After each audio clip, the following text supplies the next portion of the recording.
The China and Africa podcast is brought to you in partnership with the Africa-China Reporting Project at Wits University in Johannesburg.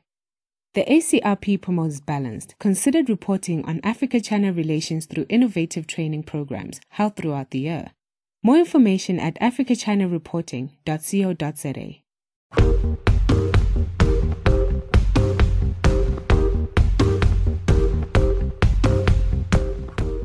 Hello and welcome to another edition of the China in Africa podcast. I'm Eric Olander, and as always, I'm joined by Cobus van Staden of the South African Institute of International Affairs in Johannesburg, South Africa. A very good afternoon to you, Cobus. Good afternoon.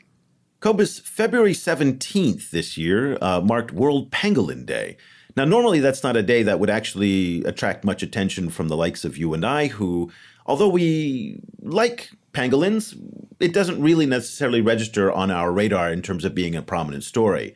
But this year was different, in part because there was a very impressive investigative journalism project that emerged on February 17th that really showcased the supply side out of Africa and the demand side in Asia for what is now the world's most trafficked animal. Now, pangolins, if you're not familiar with them, they are this scaly little cute animal that you would be amazed that anybody would want to consume, much less eat. But unfortunately, like a lot of wildlife in Africa and around the world, Asian consumers have a certain taste for it. And when Asian consumers in any numbers get a taste for something, it causes enormous problems. We've seen this with shark meat. We've seen it with I won't go down the list, but it's a big, long list.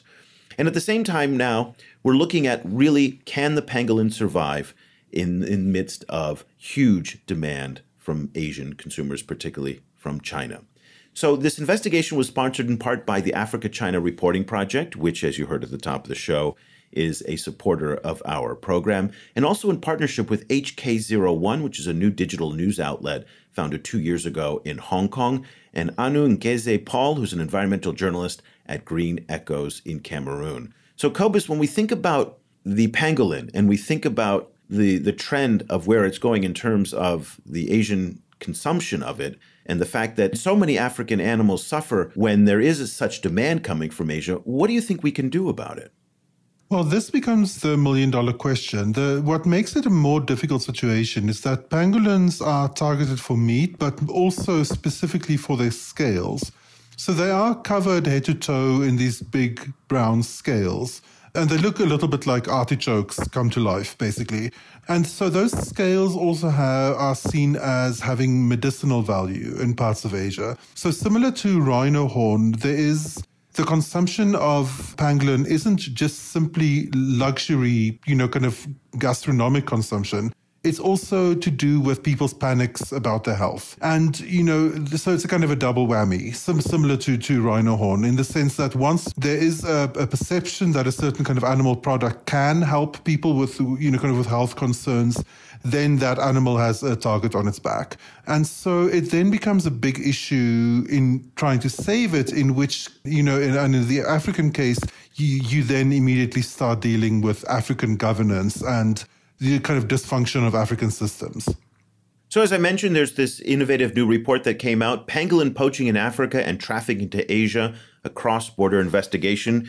It was a three-party investigation between the Africa-China Reporting Project, Hong Kong 01, and Green Echoes in Cameroon. We are thrilled today to be able to have one of those contributors on the program. Karen Chang is an investigative reporter with Hong Kong 01 and joins us from Hong Kong. Thank you so much, Karen, for taking the time to talk with us about this important topic.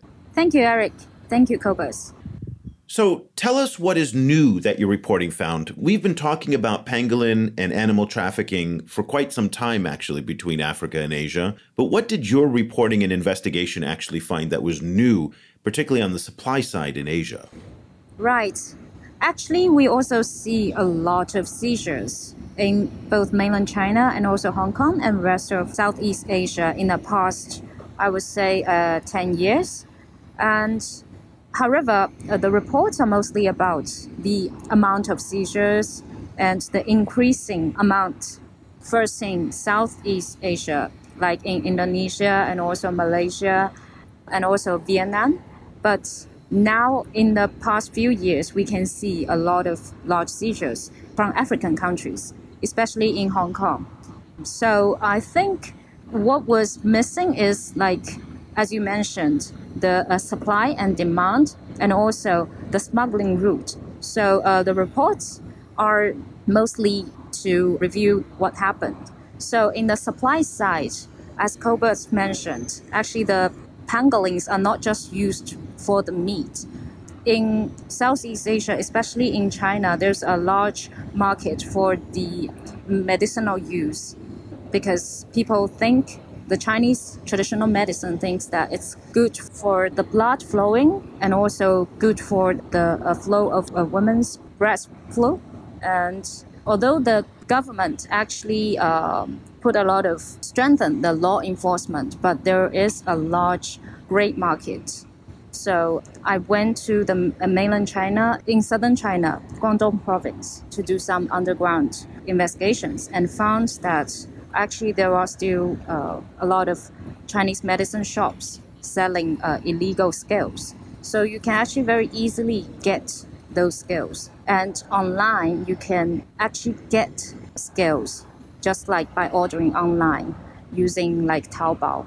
And I asked one of the shop owners, and he said like they have all kinds of scales. Actually, those scales are mixed. You can get scales from Southeast Asia and also from Africa. Taobao, for those of you not familiar, is the giant, enormous online marketplace here in China that a lot of people use to buy pretty much everything. So, Cobus, go ahead. I wonder if you could tell us a little bit about the supply side. I was surprised in your article about how complicated the networks are in Africa, finding the animals and then supplying the scales.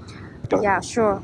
So in terms of the supply side, actually, thanks to the collaboration with Paul from Cameroon, because in West Africa, especially in Cameroon and also Nigeria, a lot of pangolins live in the bushes. So he did investigations. He went to different rural areas and found that actually the scales trade are growing, because before the poachers, they don't use scales because it's useless for them. However, now you have the Chinese businessmen who go to the West African countries and they will do business with them. So what works is the poachers, they now keep the scales and wait for the middlemen, who are also local Africans, to collect, to buy scales from them. And then these middlemen, they will travel from rural areas back to big cities in, say, Cameroon or Nigeria, and they will do business with Chinese businessmen. And these Chinese businessmen, they have their own way of smuggling the scales to China and maybe other Asian countries. And that's what Paul found. And I went to Johannesburg, to a local market selling souvenirs. Some of them are illegal, say like ivories. And luckily, I happened to meet a vendor who was selling pangolins. So he told me that he used to catch pangolins from the bushes. And once he got one pangolin, he will call up local Chinese men who always will buy from them at very high price. So he told me that he also had a lot of scales. So he offered to sell me. And he was saying that the shipping route, in terms of how to ship the scales to China, usually a Chinese man will do that. They just sell the pangolin or pangolin scales to Chinese. Support for this podcast comes from the Africa-China Reporting Project at Wits University School of Journalism in Johannesburg.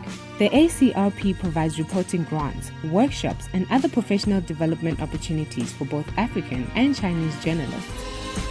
Follow the ACRP on Twitter at Wits China Africa or visit africachinareporting.co.za for information about grants and upcoming seminars. It's hard to listen to what you're saying And especially for a lot of Westerners, where environmentalism and wildlife conservation is much more prominent. And the Chinese mindset on this is very different. And not just Chinese, actually. I'll extend it to Vietnam and some other countries as well, where even though today there is a young generation of wildlife conservationists who are really having an impact on social media, and I believe can be credited for pressuring even the likes of Xi Jinping for forcing the ivory ban. But at the same time, we come back to the same themes over and over again, whether it's donkey skins and jiao, whether it is the shark fin now with pangolin, that Chinese consumption, particularly for herbal medicine, results in tremendous, catastrophic environmental and wildlife destruction. Can you take us a little bit, particularly for people who are not familiar with this mindset, when you were talking to these buyers and when you were in Guangdong, is there no sense that these animals, there's just a limited supply of them? And although it is a commercial transaction for them, is that all there is in the minds of these buyers? Is it just an opportunity to make money? Is there no morality in anything that they're doing? Well, for the bushmeat restaurant I went, I think the owner, for him, it was just like living. Because he used to be a chef for a big bushmeat restaurant in Guangdong, a big city, and he used to do that for his living. And after he quit, he started his own. That's the way he lives. Well, surely he can make money for doing other things, but I think for a lot of people, like in both supply and demand side, in the supply side, say like even in Africa, so those poachers, actually they just make very little money. The huge profits were achieved by those smugglers and also the sellers, say in China and other Asian countries. And did they express any worry, any of the people that you spoke to, did they express any worry about the pangolins just running out? I don't think so. Well, in Johannesburg, the local vendor, he said it was very hard to catch a pangolin nowadays. It may took 3 to 4 months for him to catch one. So that was very hard to get a live pangolin. But that doesn't sound like any regret or anything for killing this animal. But it's hard for him to make money from this. Yeah, I mean, I think in Africa, people live hard lives. They are worried about surviving to next week, not about, kind of the long-term, problems. So I can see that, I can understand where that kind of thinking comes from, even though, obviously it's hugely problematic. Right. Can we drill down a little bit on where the demand is coming from in Asia? Because the report talks a lot about Asia. You've talked about Guangzhou and Guangdong in southern China. But does demand, and if we can be specific on countries and even in regions, so Southeast Asia is a market of 600 million people. China's 1.3 billion people. We're close to 2 billion people in those markets that have a demand for pangolins, which is quite large. Can you be a little bit more specific about where the demand is coming from? I think China and also Vietnam are maybe among the largest. If you tell from the seizures of pangolin scales, and also Malaysia and Indonesia. And actually Hong Kong in the past 4 years, that's what triggered me to do this project or really surprised me in the first is that in the past 4 years, Hong Kong Customs seized actually 31.4 tons of pangolin scales in total. And among the... I mean, when you think about that, think about what 31 tons of pangolin scales means. I mean, these are not large animals. How large is each pangolin? It depends, but usually I think it's they're like a few kilos, right? They're not that large. 5 to 6 kilograms. Okay, so 5 to 6 kilos, and they confiscated 31 tons. I mean, that's just mind-boggling how many animals that is.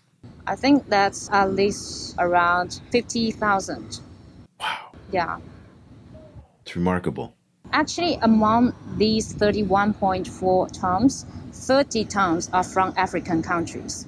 And actually, Hong Kong, it doesn't have large consumption for scales. So it becomes a smuggling transit. From Hong Kong, you can see from some judgments, like it goes to mainland China. because some people use speedboat to ship the scales from those shipments to the southern China. So in your article, you mentioned that the Cameroonian government is starting to try to crack down on this trade. How successful have they been so far? Paul did this investigation, and he said the Cameroon government actually showed the resolute to combat this pangolin smuggling and has some law enforcement. However, the law enforcement is not very effective, especially in the rural areas. Say the poachers in the villages, they don't know it's illegal for poaching, for making money by trading the scales. So it's very hard for the law enforcement. After you did your investigation on the pangolin, this animal that a lot of people don't really think about, but yet is fast approaching endangered status, what's your sense of where this goes? Because from what you're telling me is weak law enforcement in Cameroon on the supply side and vast demand across Malaysia, Indonesia, Vietnam, and of course China means that I wouldn't be too optimistic about the fate of the pangolin, that my 9-year-old son will not really be able to see pangolins when he becomes an adult because they will be gone. What is your assessment about the future for this animal? Yeah, I interview a lot of pangolin experts in Africa and also Hong Kong and China. They are not pessimistic about pangolin's futures because although all 8 species have been now under the highest protection, CITES Appendix 1, but the smuggling doesn't seem like a decrease. So I think a lot of measures need to be taken, especially in terms of the law enforcement in countries. I know that China is also strengthening the law enforcement. In the past few years, especially last year, you can see a lot of pangolin scale seizures by the government. And also they caught criminals for doing the smuggling. However, in Hong Kong, the punishment seems very light, and I don't see people are punished for smuggling pangolin scales.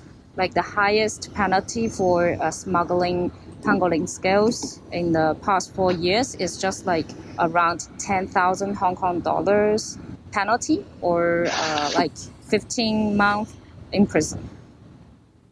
The article is Pangolin Poaching in Africa and Trafficking to Asia, a cross-border investigation. You can find that over on the Africa-China Reporting Project's website at africachinareporting.co.za. It's also been covered widely in the media, and it was published to mark World Pangolin Day. Again, pangolin's not one of those animals that a lot of people focus on, but it sure is really cute. But it's also really highlighting the dangers that are happening when massive Asian demand comes in contact with poverty in Africa, where people are selling these animals. It was a tripartite investigation with the Africa-China Reporting Project, Hong Kong 01, which is a digital news outlet founded a couple years ago, and Anu Nkeze Paul, who's an environmental journalist at Green Echoes in Cameroon. We were thrilled, Karen, from Hong Kong 01 for you to take the time to join us. If people want to follow what you are reporting on and reading these days, is there a way that they can follow HK01? Is your content in Chinese or in English? In Chinese. It's in Chinese. Do you have any content in English by any chance? Not really, but for this story, we have the English subtitles. Yeah.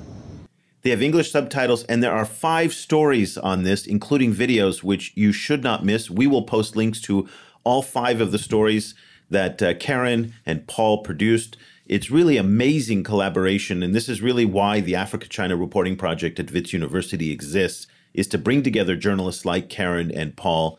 So Karen, thank you so much for taking time late at night in Hong Kong. We really appreciate it, and we really appreciate the fact that you're bringing attention to such an important issue. Thank you very much. Cobus, it's fascinating to hear Karen's reporting on this for pangolin because it sounds so much like what we're hearing for rhino trade in Vietnam that's now crossing the border into China as well. And the part that's most depressing to me is that there's really, I think, nothing that can be done because all of these countries, they don't cooperate together. So China, Vietnam, Malaysia, Indonesia, Cameroon, they're not going to collaborate to crack down on the pangolin trade. China may be doing more to do seizures. Hong Kong may be doing more to do seizures, but Vietnam probably isn't. Malaysia, Indonesia may or may not. It's just not a top priority in these countries. Whereas you pointed out early in the show, poverty oftentimes trumps everything else. And in Vietnam, for example, wildlife trade is just not the most important issue on their agenda, whether it's for rhino horns, ivory, or in this case, pangolin. So the pessimism that Karen talked to, I think, resonates with me as well, and I fear the fact that pangolins may not be around for much longer. Yeah, I mean, I agree with you. It's difficult to not agree with you. I think the issue, we have seen successes. We have seen when the power of international media starts being used. We've seen successes with ivory. We've seen successes with shark fin.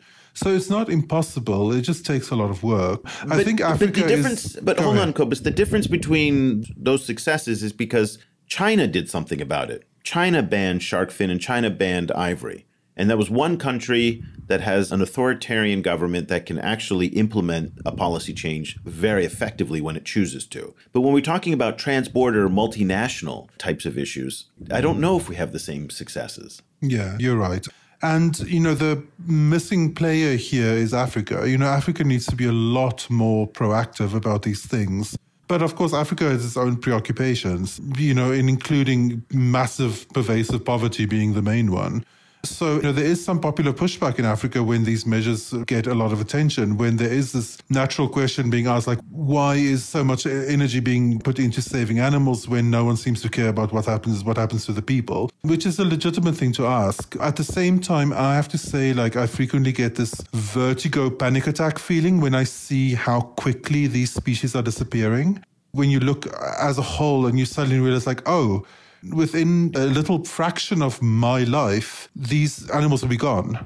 There's something terrifying about it, that feeling of we're just going to be left here on the planet, just us, just humans, and nothing else. I mean, and it's happening faster than we can. It's happening so that we can fast. Imagine. It's happening so fast. And I guess, where do we assign the blame? So it's obvious that the demand side is where blame, but does the supply side have responsibility as well? And again, poverty confronts both sides, corruption confronts both sides, and this lack of morality confronts all sides here. And again, I know that it might be a Western indulgence to worry about the animals, maybe at the expense of people. But as you pointed out, if we don't worry about these animals, then they're going to be gone. And what does the world look like without animals? Here in Asia, there just doesn't seem to be the awareness and sensitivities on a mass scale. Again, there are pockets of it in places like Vietnam and China, particularly among young people. But for the most part, you still see this idea that it's better to have Chinese herbal medicine with donkey skins. It's better to take a medicine that you think will cure HIV, but it's made of rhino horn, which of course we all know is just ridiculous. You and I know it's ridiculous, but unfortunately a lot of other people don't know that. And thus the demand for rhinos continues, even though governments have said they're going to crack down on it. Yeah, and of course, at the moment, the concern about these animals are coded as Western. But if you look a little bit back in Western history, Western countries were just as enthusiastically wiping out animals. The whole of 19th century Canada, their entire economy was basically fur-based. It's very similar in Russia in the 19th century, pervasive species of, wolves, otters, a whole bunch of fur-bearing species were essentially wiped out. And, obviously then you're not even talking about Western colonialists in Africa. I mean, there was such a thing as a professional big game hunter just simply killing big game. Yeah. Hundreds and hundreds of them as a professional job, just to, quote, clear land. So I mean, that the West is very involved in it, even though they now are the home of concern about these issues. I think other countries need to learn from Western experiences in this regard.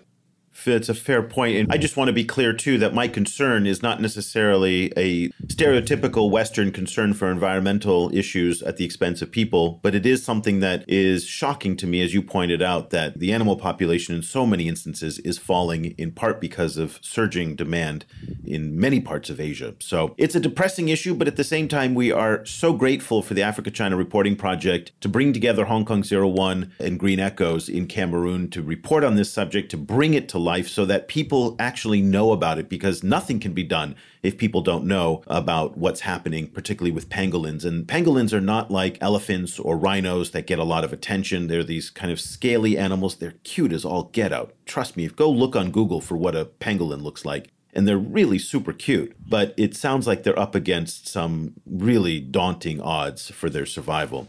So we'd love to hear what you think. We have so many different ways for you to engage with us. We love getting all of your comments on Facebook, on LinkedIn, on Twitter, via email. Please do let us know what you think of these topics. Do you agree? Do you disagree? Do you think that we should kind of delve deeper into issues on animal welfare and conservation? You can reach me at eric@chinaafricaproject.com. Cobus is at cobus@chinaafricaproject.com. We love hearing from you.